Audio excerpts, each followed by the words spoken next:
안녕하세요. 안녕하세요. 사건이 많지만 오늘은 꼭 짚고 넘어가야 할 부분이 있어서 기본부터 짚고 넘어가도록 하겠습니다. 네, 와이저 사관님 화면으로 보니까 좀 색다른 것 같습니다. 제가 화면 빨리 좀 안 받아서 우리 빠르게 진행하시죠. 네, 오늘은 투자의 기본입니다. 차트 읽는 법과 저항선, 지지선에 대한 개념에 대해서 알아보겠습니다. 차트에 관한 거는 의뢰가 굉장히 많았기 때문에 꼭 한번 짚고 넘어가고 싶었어요. 이런 막대기들을 많이 보셨을 거예요. 우리는 이거를 캔들이라고 부르는데 밑에 부분을 자르고 이 부분만 보면 양초 모양이라고 해서 캔들이라고 부릅니다. 예를 들어서 삼성전자가 오늘 7만 원으로 시작을 하고 8만 원으로 끝이 났어요. 올랐죠? 그럼 빨간색으로 표시하고 양봉이라고 부릅니다. 그럼 이 위아래 꼬리들은 뭐냐? 만약에 삼성전자가 7만 원에 시작을 했는데 10만 원까지 올랐어요. 그럼 이게 최고가. 그러다가 5만 원까지 떨어졌어요. 그럼 5만 원이 최저가가 됩니다. 그리고 마무리된 가격은 8만 원이라고 하면 이걸 양봉이라고 표시하는 겁니다.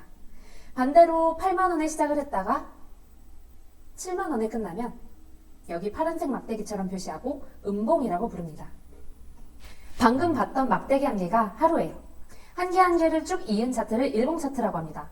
예를 들어서 몸통은 짧은데 꼬리가 굉장히 긴 경우가 있어요. 이런 경우는 그날 주가 변동폭은 굉장히 컸지만 시가와 종가의 차이는 별로 없다는 거죠. 그리고 이런 변동폭을 가지고 다음날의 주가를 예측하는 방법들이 있습니다. 이런 것들은 굉장히 고급 스킬이니까 다음 시간에 알아보기로 하고요. 일봉 차트는 하루하루 단위로 움직이니까 변화폭이 굉장히 액티브합니다.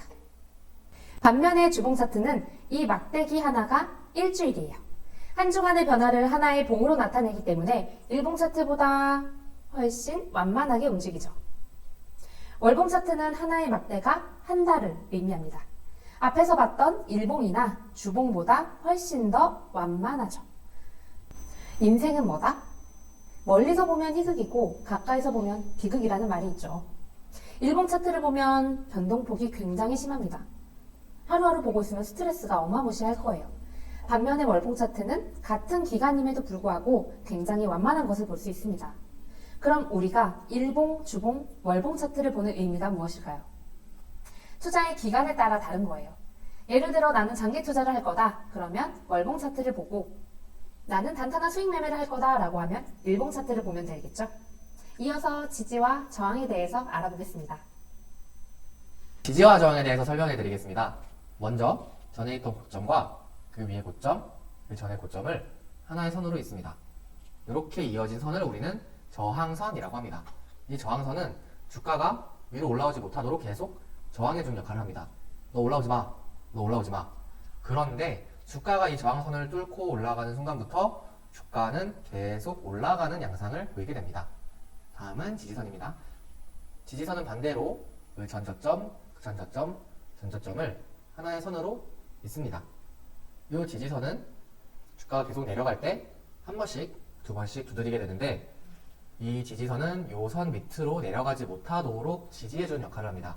그런데 주가가 이 지지선 밑으로 내려가는 순간부터 주식은 계속 흘러내리는 양상을 보이게 됩니다. 좀 더 쉽게 설명드리기 위해서 한번 빌딩의 예를 들겠습니다.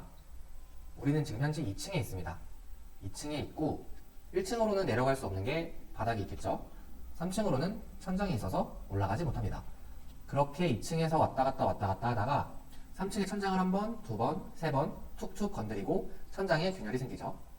이렇게 천장에 균열이 생겨서 언젠가 한번 3층으로 빡 하고 올라가게 된다면 우리는 3층에서 있게 되겠죠.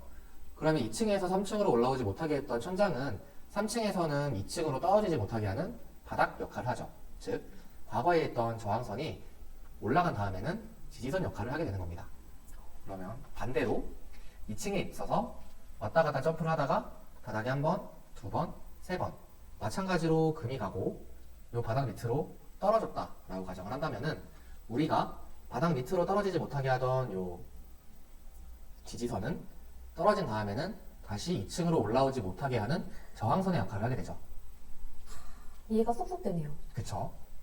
건물 중에 제일 비싼 층이 어딜까요? 맞아요. 펜트하우스. 펜트하우스죠. 오죽하면은 드라마에도 나왔겠어요. 우리나라의 건물들은 보통 층수가 올라갈수록 가격이 비싸죠. 1층을 1억, 2층을 2억, 3층을 3억이라고 가정을 해볼게요. 2층에 있던 사람들이 3층으로 쭉 올라왔어요. 그럼 3층 사람들은 어떻게?